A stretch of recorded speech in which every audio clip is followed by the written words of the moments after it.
Hello friends, मैं बना रही हूँ मेथी के पराठे। उसके लिए हमने मेथी को बारीक चॉप किया है।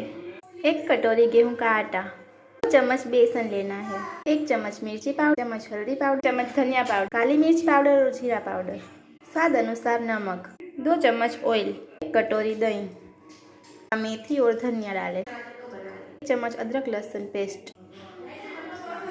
अब इसका एक डो बना ले।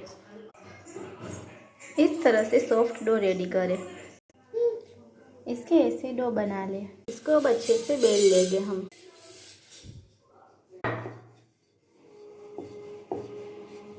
इसको फ्राई पैन में डालें और थोड़ा सा ऑयल लगा लें, करके पलट लें।